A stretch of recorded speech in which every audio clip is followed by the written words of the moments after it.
Planoly by any chance? Check out what? The Planoly. Oh, I've heard so many good things about that. I'm talking about it in my mastermind group too. I need to do it, and I haven't. All right, because I just pulled it up because it's super easy. All right, so we are on here tonight to just talk to you guys about Instagram. And one thing that I just want to say, because I just more recently got into trying to figure out Instagram, and since working on making my page a little bit better and using hashtags, I did get 90 new followers, but I just want to say, in spite of that, it's so important, and this is the thing that I need to work on more as well. But it doesn't matter how much you grow your social media. It doesn't matter how many followers you have if you don't ever follow up or connect with the people that are following you and form those connections. Like those 90 new followers, I'm guilty. Like, I have not looked back at their pages. I haven't seen like what they're all about, to see if they're like people that I might want to follow back, to see if I think that they're part of what I'm looking for a tribe. So if you're not willing to do that work, there's really no point in growing your social media. So I just kind of wanted to say that, because Catherine and I were talking before the call about that. And it's just so important that you spend, I would say, the majority of your time, I think also because it's the hardest part of this whole business, just forming those connections with people and working on your posts so that they know what you're all about. But when they decide to follow you, or they decide to like your things or comment on your things, it's because they're inspired or they're finding something about you that they can connect with. So it's really important that you go back to their pages and you connect with them. And then eventually you can ask them, you can invite them to the virtual gym, you can invite them into the coaching opportunity, or to buy a challenge pack, but the whole connection has to happen first. So if you're not planning to put that work in, I would say, like, don't even bother growing your social media, and so that's something that I'm kind of focusing on right now. But since focusing on Instagram a little bit more, as you guys know, I talked to Brent, and it has been so helpful, because I feel like I've stayed away from Instagram in the past just simply because Facebook was much more familiar to me. But since kind of like following different people on Instagram and getting a few different tips from Brent, it has been like, I just feel like the opportunity to expand your cold market on Instagram is even easier to do than on Facebook. I don't know if you agree, Catherine, but like, I found that I struggle with my like page a lot on Facebook. And Instagram, I feel like with the hashtags, everything you can do with it to get you cold market people following you is awesome. Like, you have such an opportunity with Instagram to kind of reach so many different people. So I just wanted to share a few tips, keep this call pretty short, and see if, it might possibly help you guys to get a little bit more involved with Instagram. So just to share a couple of things. First of all, I switched my Instagram from a regular Instagram into a business Instagram. And the cool thing about that is that it allows you to see different insights in terms of like who's following you, like how many times people have liked on your posts. Another thing is you can connect it directly to your Facebook like page, which, by the way, like, I'm having trouble connecting it to my actual Facebook like page right now. It made me create a new one.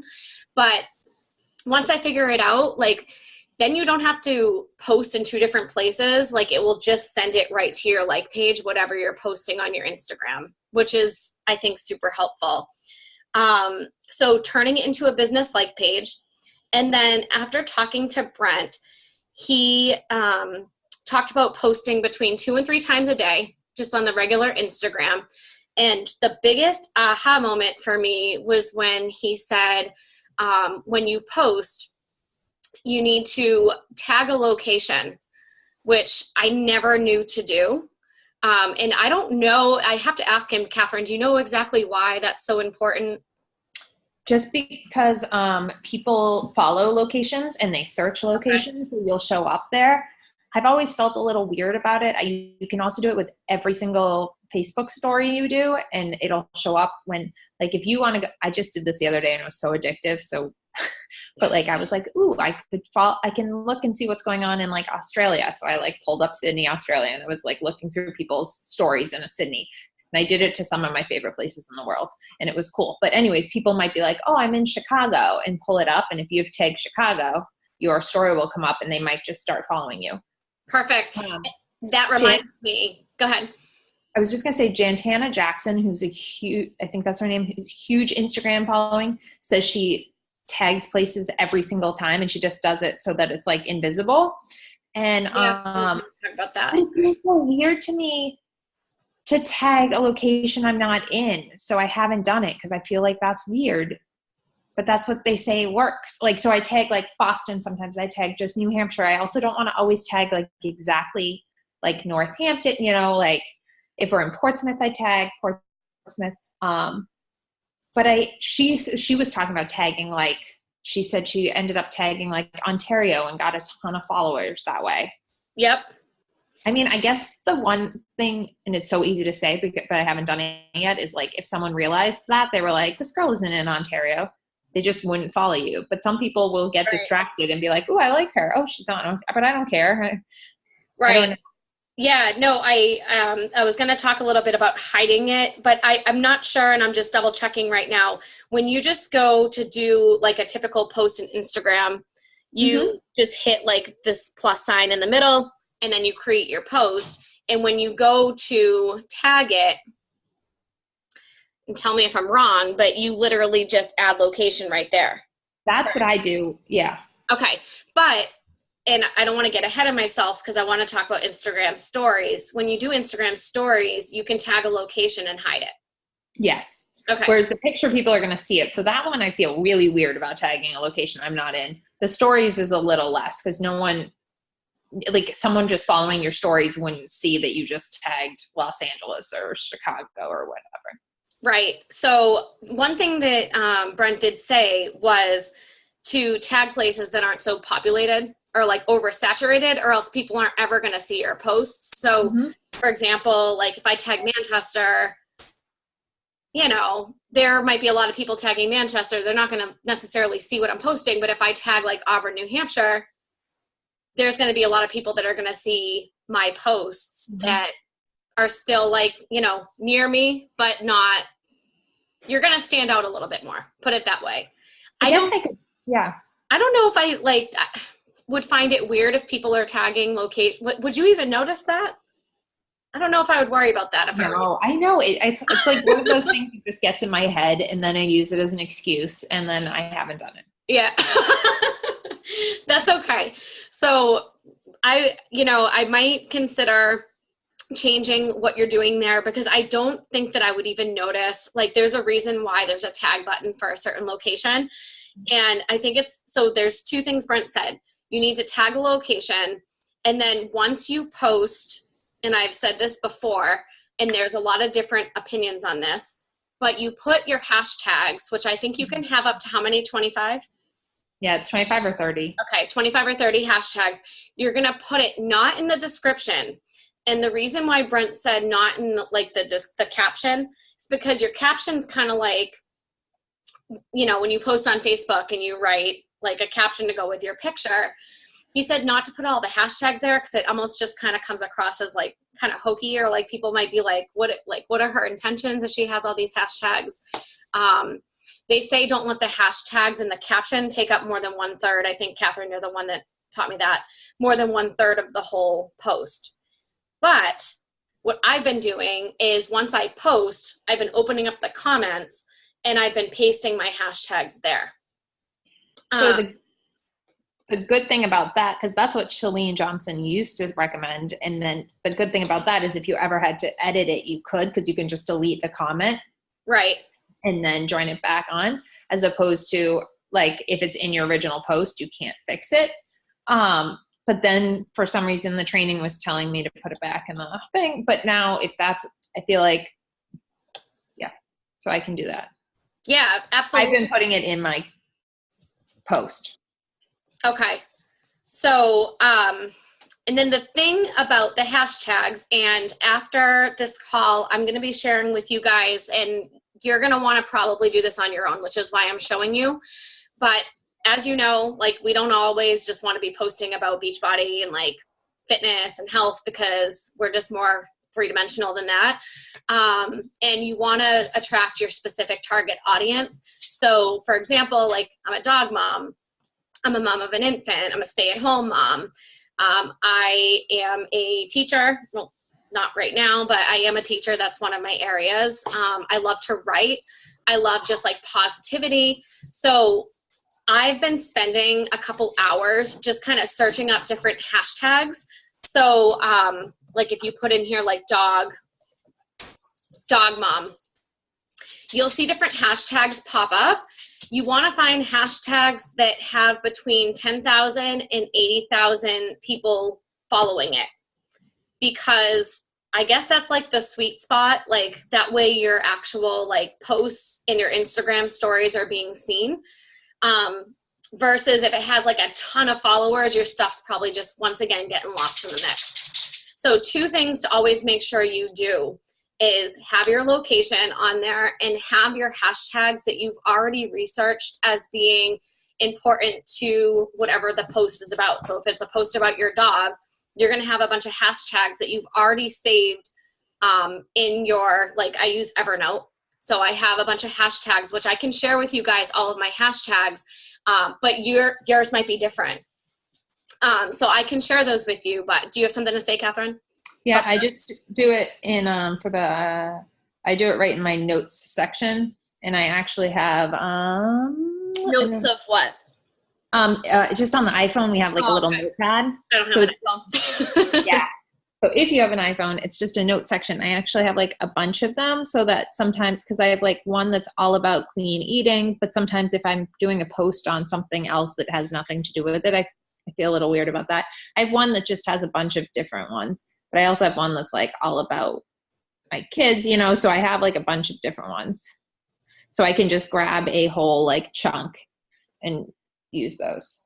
And sometimes I'll mix, like if I'm working out with my baby or whatever, I'll mix some hashtags that have to do with like babies of Instagram and like babies with also like fitness. And since doing that, like even if you just post once a day and attach some hashtags and location, like I said, like the 90 followers, like I wasn't getting any followers before except for friends. Like now I'm getting people that I don't know. And once again, if you don't reach out to those people or follow, you don't have to, do you have to follow them back to see their stuff? No, unless they're private. Okay. If they're public, then you don't have to. And kind of see what they're all about.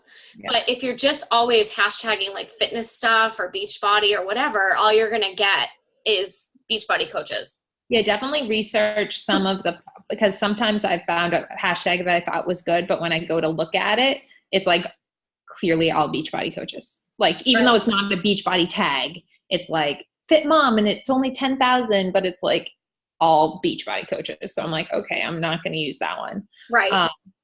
And so I haven't done that with every hashtag, but I try to then go through and use hashtags because you can follow hashtags too. If you find a hashtag that you're like, these are my people, and that's what I'm still looking for, is a hashtag that's really my people. You can follow that, which would be really nice too. I think I've just started following 1 or 2 hashtags, but. Oh yeah, you can follow hashtags. That's something I haven't played around with too much yet, but a couple other quick tidbits before I get off my main page. I changed my name up here so that people kind of see more like what you're about. Because my name before was Jessa322. And that's when my Instagram was just kind of Instagram. But I changed it to Mama Got Goals just to kind of like attract my audience as like new moms or moms with babies. And people might think like, oh, like goals for what? You know, like fitness. And one of the key tips too that I learned is that your profile here, like your little description, it's important for it to just be like kind of powerful. And I'm still working on mine, but you want like your little description of what you say about yourself to kind of in a nutshell, show people what you're all about, but also like intrigue them. So I know I need to work on this more, and I'm going to show you a girl that I follow that is a friend from high school that does Advocare. But I feel like her Instagram is like totally on point, and I'm trying to revise mine to make it more like hers. So I just have working out and eating right is hard, but if this new mama can fight back to baby weight, so can you. 21 days to do is all I need. Let's do it together. So people know what I'm all about when they start following me. So something not to overlook on your Instagram page. And then one last thing that's going to be hard for me to show you, but Catherine was kind of speaking to this as well, but maybe I can just make the screen a little bit bigger. Let me stop sharing for a second. Okay, so Instagram stories is something that I never used to do, and I would post randomly to Facebook stories, and then once again, Brent told me that it's just that it's fine if you do that with your Facebook, and honestly, a lot of what you share to Instagram stories can easily be shared to Facebook stories, but he was just saying it's just not as effective, I guess, to reach people. So if you're going to do a story, which I highly recommend because it's kind of like showing people what you're all about, to do it on Instagram. And then as a backup, if you want to make like a Facebook story, you still absolutely can. But I think it's important to, if you really want to grow your following and show people what you're all about, to do Instagram stories. So to do that, you click on this up here. And then, so let's just say I'm going to do, right, this post here. So up in the upper right-hand corner, there's these little stickies.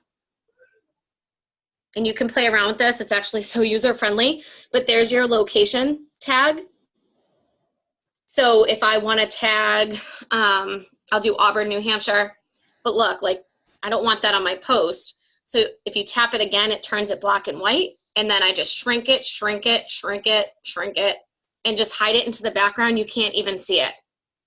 And you can also even drag it almost all the way off the page. And it's still on there. Mm-hmm. And then same thing, you touch that again. And this has all kinds of capabilities, which is super cool. But here's your hashtag one. And you can just put in one hashtag here, tap it again to make it black and white, keep it on the post, say add to stories. And people approach Instagram stories two different ways, or both. If you want, you can like post a bunch of things all at once to it, or you can do it throughout the day as you're thinking about it. And really what you want to focus on is just like kind of showing people what you're all about. Like giving them, like, you're selling the lifestyle. Put it that way. You're selling the lifestyle of being a coach. And so it's not just like all about your shakes or all about your performance line or anything like that. And I wouldn't even put the name in your Instagram stories because you want to create curiosity. But you're also showing them like other parts of you that make them like you and want to follow you. And if you want to know how to do that effectively, I recommend that you follow people that you really look up to in this business or just in general. So a few people I follow, I'm going to show you one of them in just a second. But Rachel Hollis, the author of Girl Wash Your Face, has an amazing Instagram. And so does, I love Amy Grasso, as you guys know, like I'll follow her Instagram stories. I follow people who I know are doing it right. And then I don't just want to be them though. I want to make it my own so that I'm being true to myself, but just looking at how they're using Instagram stories and Instagram is important. Do you want to add anything? I just want to say, Jess Botterman just showed me this the other day. You can actually, because I was doing I think Insta stories on Instagram is so much more useful than Facebook, like you were saying, but there's a share, but if you have the business account at least, you can reshare the stories onto your Facebook and it just automatically puts them on your Facebook. Yep. I just did that. And that way I don't even have to think about it. So I didn't even know how to do that before. And then the other thing that I have in mind, and maybe I need to redo my bio because my bio is, it's not showing about, but it's just more a little bit about me, but it's not a paragraph. But I have a link tree in there. And if you click on my link tree, And I've had a few people use it, but I still think it looks a little professional that it's there. You can chat with me, which brings you to my Facebook page. There's Become a Coach, follow me on Facebook, or request help with your health and fitness that brings you to a form. So just something to play around. That? Request help with your health and fitness, and that's like a form, a Google form I created. Okay. Had a couple. How did you attach it to your Instagram? Oh, Linktree. Okay. So it's a web. That's the link that they get. Yeah. Which is better than mine, because mine is just my Beachbody link. Yeah. So no one's going to just go and buy something. No. Nope. So this is like what my Linktree looks like. All so right, I'm going to write that down. Yep. And it's super easy. It's free. You don't need to do the paid one. And then they can click it, and basically it just gives them 4 different links, and you can do a Google form, or you could do you can do a bunch of different stuff with it. So awesome. Cool. Thanks. That's really helpful. Okay. And then one last thing that I haven't actually done myself yet, but they were highly recommending this when I went to Summit, because it's brand new, which is the Insta TV. Oh yeah, I haven't done that yet. Because right now, like, you can do like hour-long videos instead of just like on, I think it's when you add an Instagram post and you're recording on the regular Instagram, I think it's no longer than a minute. And if you add to your Insta stories and you record yourself, it's like 15-second spurts. But if you do an Instagram channel and you can add up to an hour, have like different episode lengths, they show up like on the people who follow you. It like there's a banner that goes across the top that says that you just like made a new Instagram like TV story or whatever. So that can be really, really effective as well. But that's an area I have to play around with a little more. All right, guys, I want to show you real quick 2 things. One is how my friend that does Advocare is using her Instagram, because I'm kind of looking to make mine a little bit more like this. Okay, so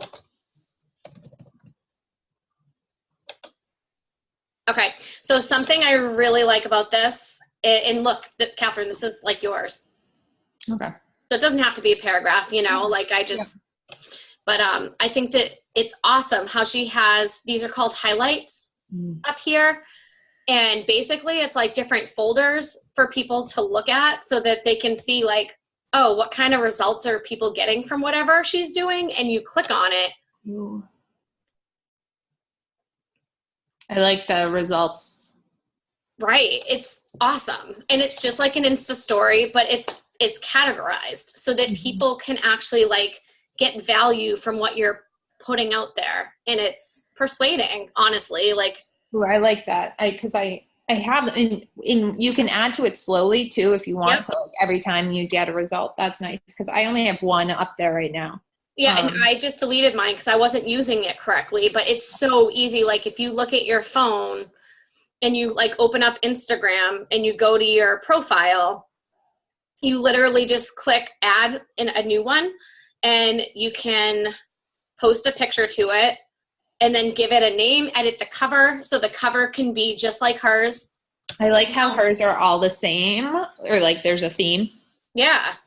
And I was looking through, like, for example, like hair and beauty, like would be one of her areas people probably follow her about. So it doesn't all, you don't want everything to be all Advocare. More fun things to share with you guys. If you know me, you know that I freaking love dry shampoo. I've used it for a very long time. And let me tell you, my new one is the best one I've ever tried. So I love dry shampoo to extend my washes. I only like washing 1, maybe 2 times a week. This is day 4 or 5, I believe. I think dry shampoo helps keep your hair healthier. So love it. So she's just taking little clips, but you know, so as you can see, like positive vibes. So these would be all the different areas of your life that, you know, kind of help to tell your story, which is super cool. And I want to work on building up my Instagram so that it's a little bit more organized in that way. I just think that, you know, it kind of gives people a better sense after they're following you of what you have to offer, like aside from Beachbody. because you aren't just selling the products, you're selling like the whole lifestyle. So I thought that was pretty neat to share. All right. Is there anything else that you want to add? This is not about Instagram, but it was something I wanted to tell you and anyone else who's watching. I think that the To Be Mindset group, you know, the insider info group that I think a lot of us were in if you bought To Be Mindset, I think that group's starting to close down because I just realized you can't comment on it anymore. So the one video that if you want to do a To Be Mindset group at any time to watch, it's called To Be Mindset Training. It's Kevin Shaw, and he is interviewing Ali Dar and Jackie C, S-E-A-Y. And it was from a month ago, but I can even put the screenshot somewhere. It's like Kevin with 2 other women. I can't tag you guys in it because the comments are off, but you have to go back and watch it. I have to go back and watch it and take notes, but they are running like insane To Be Mindset groups that are like doing so well. And they had, this was one of the women was the one I was talking to you about, Jess, and they just have great suggestions. So can you say the name of the group one more time? Sure. It's in the To Be Mindset exclusive coach test group. So it's in that group. Okay. The title of the video is To Be Mindset Training with Kevin. And then it's Kevin C. Shaw, who does a lot of the Beachbody Champion stuff. It's his video, and he was live with Ali Dar and Jackie Say. All right. Awesome. Cool. All right. I think that's it. Great. For now. So hopefully that was helpful, guys. If you have any questions, don't hesitate to reach out to either of us or just post it in the comments below, which is probably the best thing to do so other people can see answers that have the same questions. All right. Bye, guys. Have a good night.